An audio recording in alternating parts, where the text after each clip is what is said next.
महान inventor Steve jobs, जिन्होंने competitor market में आकर पूरे कंपटीशन को ख़त्म कर दिया और अपनी एक अलग लेवल की पहचान बनाई, जिन्हें बचपन में ही सगे माँ बाप ने छोड़ दिया और जिन्होंने काफ़ी संघर्ष झेला। तो आइए दोस्तों, आज के इस वीडियो में इन्हीं के बारे में बात करते हैं। इनके पिता सीरिया से एक मुस्लिम फैमिली से बिलोंग करते थे, जबकि इनकी माता एक कैथोलिक फैमिली से बिलोंग करती थी। लेकिन इनके माता पिता ने कभी भी इन दोनों के रिश्ते को एक्सेप्ट नहीं किया और फिर इन्होंने उनके खिलाफ जाकर शादी कर ली और फिर आगे चलकर स्टीव जॉब्स का जन्म हुआ। लेकिन दुर्भाग्य की बात यह थी कि वो स्टीव जॉब्स को अपने पास ज़्यादा दिन तक रख ना सके और उन्होंने स्टीव को पॉल जॉब्स के हाथों में दे दिया, जो यूएस के कैलिफोर्निया में रहते थे। लेकिन स्टीव जॉब्स हमेशा से जानते थे कि वो एक एडॉप्ट किए हुए हैं, जिसकी वजह से उन्हें स्कूल में कई बार परेशानियों का सामना करना पड़ता था। उन्हें बच्चे अक्सर चिल्लाया करते थे कि तुम अनाथ हो, तुम्हारा कोई भी नहीं है, जिस बात को सुनकर उनका स्कूल जाने का मन भी नहीं करता था। लेकिन स्टीव जॉब्स को एडॉप्ट करने वाले माता पिता काफ़ी अच्छे थे। वो हमेशा स्टीव जॉब्स का आत्मविश्वास बढ़ाते थे और फिर आगे चलकर जब वो हाई स्कूल की पढ़ाई कर रहे थे, उनके ही नाम की तरह एक लड़के से मुलाकात हुई, जिसका नाम उनके ही नाम की तरह था, जो अपना नाम स्टीव वॉजनियाक बताता था। वो भी स्टीव जॉब्स की तरह पढ़ाई में काफ़ी अच्छा था, लेकिन उसकी कमी यह थी कि वो काफ़ी शर्मीले स्वभाव का था। लेकिन दोनों को इलेक्ट्रॉनिक्स और म्यूज़िक में ज़्यादा रुचि होने की वजह से दोनों में काफ़ी अच्छी दोस्ती हो गई। लेकिन स्टीव जॉब्स को साइंस और टेक्नोलॉजी के साथ साथ लिटरेचर में काफ़ी इंटरेस्ट था, जिसके लिए उन्होंने कई सारी लिटरेचर की बुक पढ़ी और वहीं पढ़ाई करते करते उन्हें क्रिस बेनन नाम की लड़की मिली, जिनकी वो पहली गर्लफ्रेंड बनी। और फिर आगे चलकर जब उनकी बेसिक एजुकेशन पूरी हुई, उन्होंने हार्वर्ड यूनिवर्सिटी में एडमिशन लेने की जगह उन्होंने एक लोकल कॉलेज में एडमिशन लिया, जहाँ पे उनका आर्टिस्टिक चीज़ों में मन लगने लगा और उन्होंने उन चीज़ों में काफ़ी अच्छी स्टडी की और वहीं उन्हें कॉलेज एजुकेशन एक मीनिंगलेस एजुकेशन लगने लगा और उन्होंने फर्स्ट सेमेस्टर में ही अपनी कॉलेज की पढ़ाई छोड़ दी। उन्हें लगने लगा था कि उनके माता पिता का पैसा मीनिंगलेस एजुकेशन में वेस्ट हो रहा है और फिर आगे चलकर उन्होंने कैलीग्राफी का कोर्स किया। वो बाद में इंटरव्यू में बताते कि अगर काश उन्होंने कैलीग्राफी का कोर्स नहीं किया होता तो शायद आज मैक को इतना स्टाइलिश फॉन्ट नहीं दे पाते। कुछ समय बाद जब वो अपने घर वापस लौटे तो अपने पिता की कंपनी में ही टेक्नीशियन का काम करने लगे।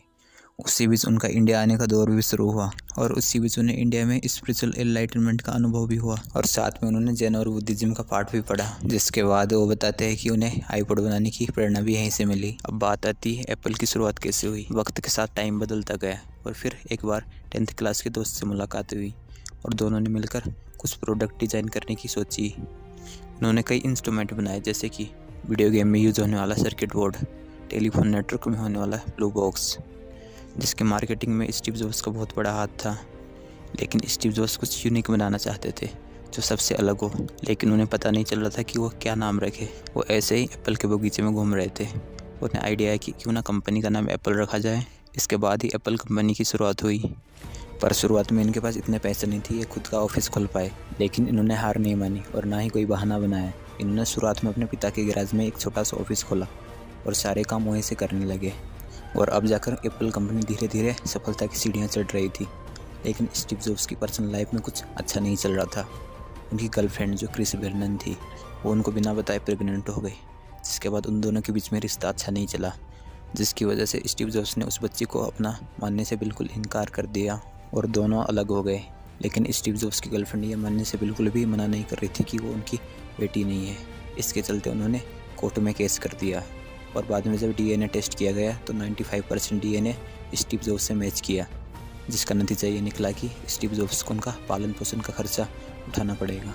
लेकिन इस बीच लगातार एप्पल सफलता की सीढ़ी चढ़ता जा रहा था और इसके चलते उन्होंने मैक कंप्यूटर का भी आविष्कार किया, जिसे उन्होंने 1981 में मार्केट में उतारा, जो बहुत ज़्यादा पॉपुलर हुआ क्योंकि ये काफ़ी हाईटेक टेक्नोलॉजी से बना हुआ था, जो उस टाइम बाकी कंपनियों के मुकाबले काफ़ी ज़्यादा मॉडर्न था। इसके चलते लगातार एप्पल सक्सेस होता गया और फिर आगे चलकर उन्होंने एप्पल कंपनी को स्टॉक मार्केट में लिस्ट कर दिया। इसके चलते कंपनी रातों रात अमीर हो गई और एप्पल दुनिया में एक अलग लेवल की पहचान बन गई, जिससे स्टीव जॉब्स रातों रात लाइमलाइट में आ गए और जो इन्वेस्टर्स थे वो करोड़पति बन गए। इसके बाद स्टीव जॉब्स वर्ल्ड वाइड एक यूथ आइकॉन माने जाने लगे।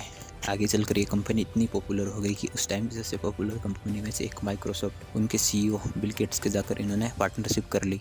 लेकिन यहाँ पर प्रॉब्लम ये थी कि बिल गेट्स एक रिच और अमीर फैमिली से बिलोंग करते थे, जिसके चलते इनकी पार्टनरशिप कुछ लंबे टाइम तक चल ना सकी और आगे चलकर यह टूट गई।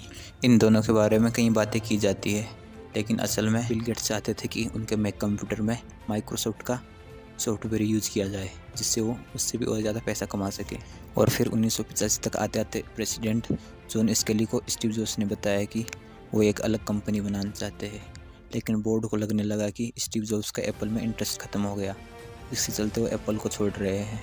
लेकिन बोर्ड मेंबर ने इसका विरोध किया और कहा कि इन्हें चेयरमैन पद से हटा दिया जाए और हटाकर इनको नॉन एग्जीक्यूटिव मेंबर का हिस्सा बनाया जाए। लेकिन फिर ऐसे ही चलते चलते एक दिन स्टीव जॉब्स ने इस्तीफा दे दिया और उनकी जगह माइक मार्कोला को भेजा गया और स्टीव जॉब्स एक अलग कंपनी बनाने लगे जिसका नाम उन्होंने नेक्स्ट रखा, जो कंपनी कंप्यूटर बनाया करती थी, जिसके अंदर नेक्स्ट स्टेप नाम का कंप्यूटर सॉफ्टवेयर होता था जो एप्पल का प्राइमरी ऑपरेटिंग सिस्टम बन गया। लेकिन कंपनी इतने में नहीं रुकी, आगे चलकर टीम बर्नर्स ने वर्ल्ड वाइड वेब का इस्तेमाल किया, जिससे इंटरनेट की दुनिया में एक तूफान सा आ गया, जिसे आगे चलकर एप्पल के कंप्यूटरों में भी यूज़ किया जाने लगा।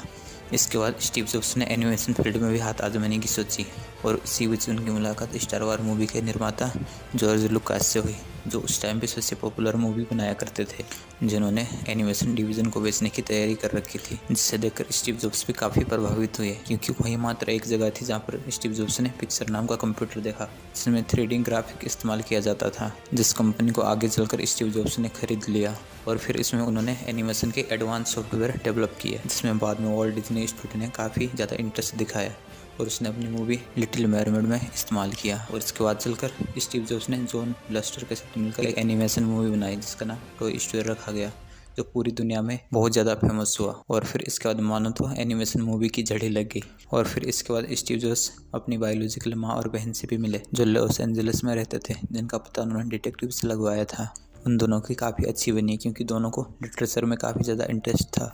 और फिर उन्होंने अपनी बेटी लीजा और अपने एक्स गर्लफ्रेंड के लिए घर ले लिया और बाद में जिसके लिए वो अपोलोजाइज करते थे कि वो एक अच्छे पिता होने का फ़र्ज़ निभा नहीं सके क्योंकि वो क्रिएटिविटी करने में बहुत ही ज़्यादा बिजी थे। मुलाकात लॉरेन नाम की लड़की से हुई जब वो हार्वर्ड यूनिवर्सिटी में लेक्चर देने गए थे, जिसके बाद उन्होंने 1991 में जाकर शादी कर ली। उस समय स्टीव जॉब्स की उम्र 36 थी। लेकिन दूसरी तरफ एप्पल की हालत बहुत ख़राब हो चुकी थी।